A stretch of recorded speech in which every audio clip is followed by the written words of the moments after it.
Welcome back to the Universalis podcast. I am Martin Kochański, the creator of Universalis, and in this episode I'll be looking at the highlights of the week ahead, starting with Sunday the 21st of December. Not that anyone really thinks of these days as the week beginning on Sunday. We don't really have the familiar rhythm of Monday, Tuesday, Wednesday, Thursday, Friday, Saturday this week. Christmas shatters all that into glittering fragments. Half the days this week are the final days leading up to Christmas. They are so busy leading up to it that they don't really have any personality apart from doing that job. Then comes Christmas Day with its blinding light, and then in the sparkling debris come the two saints closest to Jesus, Stephen, who was the first to bear witness after the Ascension and was martyred for it, and then John, the disciple Jesus loved. This Sunday may be the start of 7 days of chaos, but at least it still is a Sunday, and it has readings at Mass, and the readings are very suitable for the final Sunday before Christmas. Its Gospel answers the question we all have at one time or another when thinking about the Annunciation, when Gabriel came to Mary and got her permission for what was about to happen. What about Joseph? Joseph wasn't forgotten, and Sunday's Gospel tells the story. As for Sunday's first reading, that is a very strange piece of Isaiah. For most of us it is so familiar from carol services and everything that we don't notice the fact, but it is strange. The tail end of the passage is the bit we all remember. The Virgin shall conceive and bear a son and name him Emmanuel. It is what happens at the beginning of the reading that has me puzzled. Ahaz, king of Judah, is being told what to do by Isaiah. Then the Lord tells Ahaz to ask for a sign, and Ahaz says, "No, I will not put the Lord to the test." Now we all remember that when the devil tempts Jesus to jump off the top of the temple, Jesus replies, "You shall not put the Lord your God to the test." So every time I hear this reading, I expect to hear that Ahaz has said the right thing. But no, the Lord, or Isaiah, loses his temper and says, "You are going to have a sign whether you want one or not." And then comes the prophecy about the Virgin, which, about 700 years later, turned out to have been a prophecy of Christ being born of Mary. But that's 700 years later. Back there in the 8th century BC, it still seems as if poor Ahaz can't do anything right. Some commentators say that Ahaz is being told to check that Isaiah's prophecy is sealed, stamped, and certified, a genuine prophecy because God gives a sign to confirm it. But I don't know. Those commentators seem to be reading a lot into very few words. It strikes me that there is a way in which you and I can borrow this incident and make use of it in our own lives. Jesus is forever telling us to pray and ask God for things. There is asking for bread and not getting a stone. There is the parable of the woman and the unjust judge. And yet, in practice, we hold back. We say, like Ahaz, "I will not put the Lord to the test." I read an interview once with an Italian footballer, the sort of pious boy you see crossing himself as he runs onto the pitch. The interviewer asked, "When you are about to take a penalty that will decide the match, do you send up a prayer?" And the footballer replied, "No, I wouldn't want to bother God with a little thing like that." That is charming and polite, but the inspiration I get from this incident in Isaiah is that God is telling us to bother him, that not bothering him is wrong. It can be difficult to pray for things. I remember a small child whose father went to hospital with a nosebleed, and the child went in terror for the 2 days it took, because it couldn't ask, "Is Daddy going to die?" because that would make it all too real. It can be exactly like that with prayer. There are things that we want too much, so that even to name them, even name them silently to God, is to remind ourselves how much we want them and how terrible it would be if we didn't get them. Still, God says ask, so we must. In the worst case, try telling God this: "I want to ask you for something, but I can't. Please, give it to me." If it's the best you can do, it's the best you can do. He knows you, he knows what you want, and he knows what you need. He knows you are doing your best, and you can't do more than that. The great countdown of the O antiphons at Vespers continues, and even though Sunday is a Sunday, the fact that it is Christmas Eve -3 is more important. The antiphon says, "O rising sun, you are the splendour of eternal light and the sun of justice. Come and enlighten those who sit in darkness and in the shadow of death." All that darkness sounds odd given that this is Christmas, the festival of light, but it shows that Christmas is not just a nice thing to have. Christmas is needed. Now the light of Christmas is very near. Jesus is nearly here. Earlier in the antiphons we were asking to be let out of our prison. Now we are looking for the light to come and shine into the prison itself. Isaiah sees this future as something in the present. The people that walked in darkness has seen a great light. On those who live in a land of deep shadow a light has shone. Monday the 22nd is Christmas Eve -2. O King of the peoples, whom they long for, the cornerstone, who make the two into one, come and save man, whom you made from clay. Now the Christmas story has spread. The story has spread in time. It isn't limited any more to just the time from the prophets to the birth of Jesus. It stretches back to the beginning of everything, with man whom you made with clay. It stretches forward to the end of everything, because that title, King of the Peoples, is an echo of what we celebrated 4 weeks ago at the feast of Christ the King. Christ the King was about the King of the universe. This antiphon is about the King of all peoples. That is to say, Christmas has spread in space, not just time, far beyond just the story of the God of Abraham, the God of the Jews. Our scope is not one patriarch anymore, not even one race, but everyone. Why does the antiphon say cornerstone? Because a cornerstone keeps two walls together and stops them from collapsing. The King binds the whole universe together in just the same way. For one thing, he binds all races together. For another thing, his incarnation raises matter up and binds it to spirit. There may be other images you can think of, but it all adds up to the same thing. The ruler of the universe will unite all things in himself. The antiphon also says, man whom you made from clay, because the world that ends, held together by a cornerstone, began in dust. That comes straight from the book of Genesis. The Lord God fashioned man of dust from the soil, and he became a living being.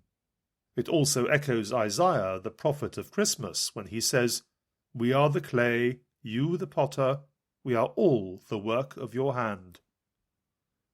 We are dust, we are clay, we are even the mud that the potter is going to bake, and God is rock. Come and save man, says the antiphon, which is to say again, we are in trouble and need saving. It is always worth remembering this at Christmas.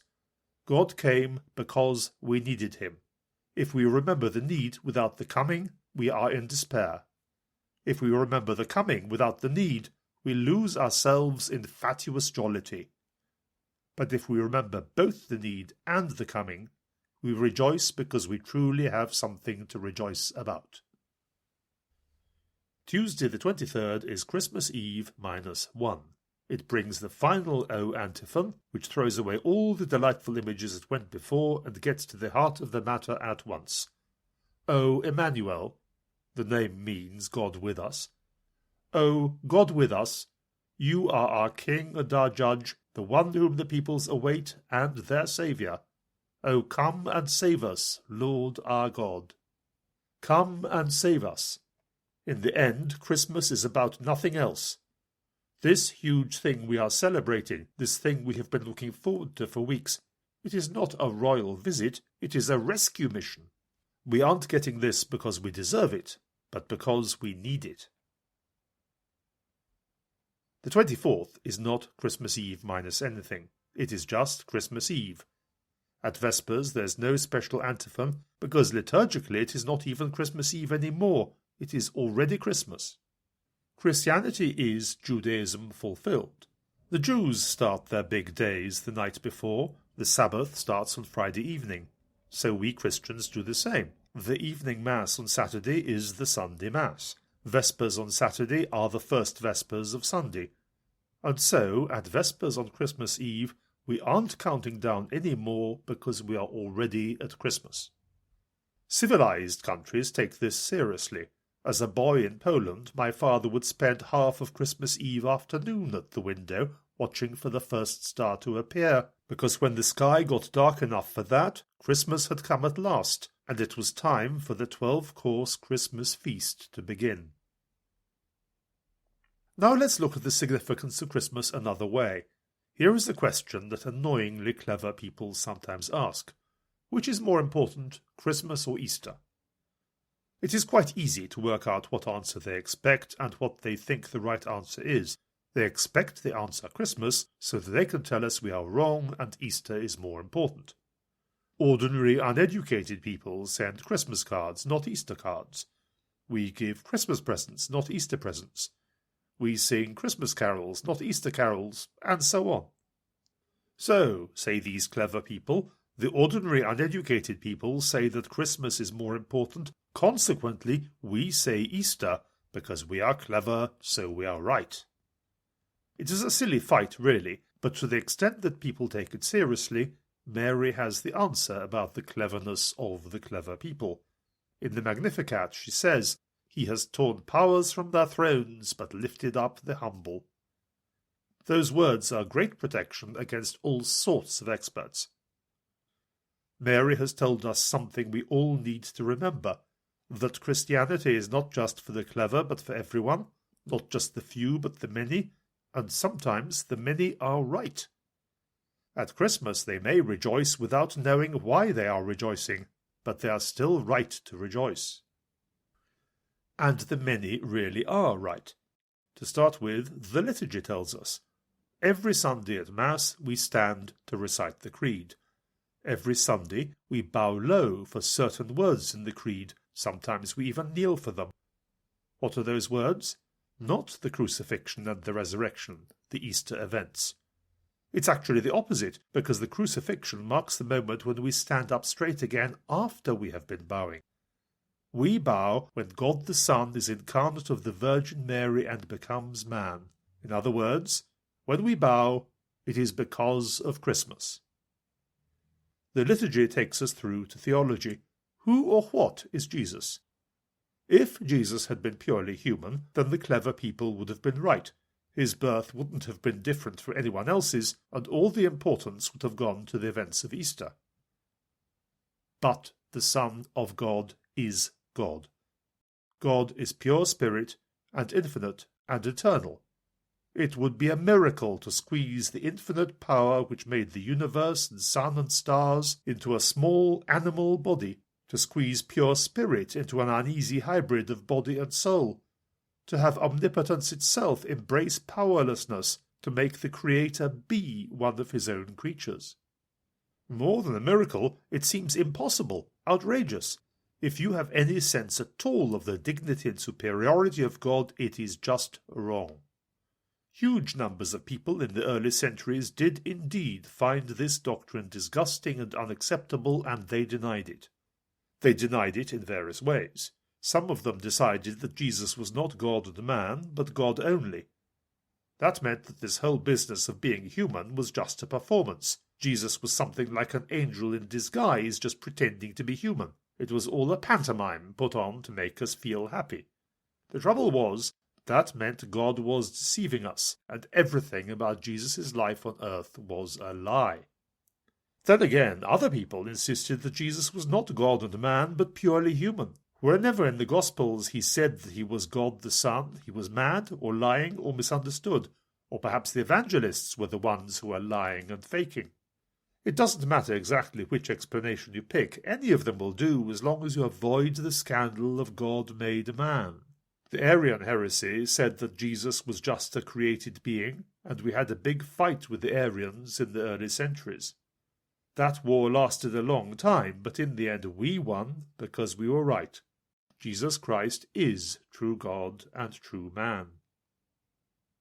We had to be right, because to deny the truth of God made man is to take us back to how we all were in the years BC, when God looked dispassionately down from on high on us struggling about in the mud of the world.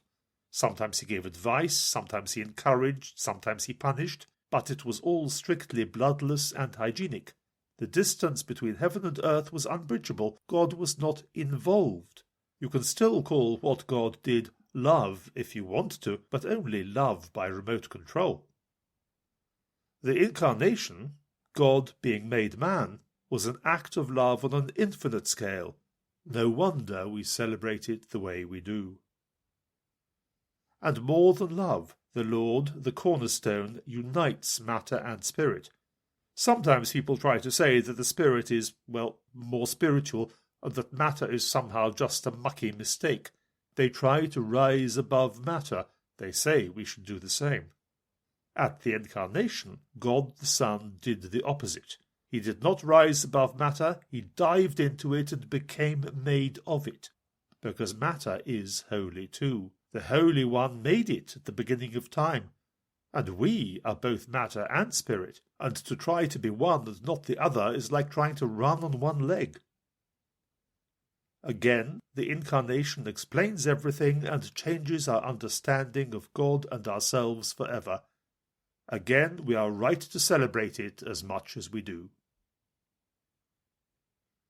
Inevitably, after Christmas, the rest of the week feels like an anticlimax. But at the very least, it is interesting to see what saints the Church has chosen to celebrate just next to the birth of Jesus in the calendar. Would you have made the same choice? On Friday the 26th, St. Stephen is the first martyr to bear witness to the risen Christ.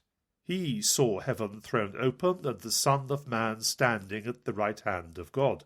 His feast day is also a kind of sideways feast of St. Paul, who stood by and helped Stephen's killers by looking after their clothes. I love the later echo of this in 1535. I have mentioned it already this year, but the story is worth repeating. Sir Thomas More was found guilty of treason by judges who were too afraid of King Henry VIII to do anything else. In his final speech to them, he compared himself to St. Stephen, and them to St. Paul. I don't think such a severe reproach has ever been delivered in the form of quite such an elegant compliment. On Saturday the 27th is St. John, the disciple whom Jesus loved. The other evangelists are scattered over the year, but John is here as close as he can be to his beloved Master. He lay next to him at the Last Supper, and after the crucifixion he looked after Jesus' mother as if she were his own. John wrote his Gospel as an old man in exile on the island of Patmos. The other evangelists had already reported the events well enough, so John was, in a sense, free. He could look back on what happened from the other end of a long life, a life spent reflecting on everything that had happened. We do that ourselves sometimes, and then events long ago take a meaning which we never saw at the time because we were too close to them. This is what happens with John. His Gospel is full of understanding of what it was all about. That's all for this week. If you'd like to write to us about anything, send an email to universalis@universalis.com. We look forward to hearing from you. Have a good week in every sense and a truly glorious Christmas full of real rejoicing, and let's pray for one another.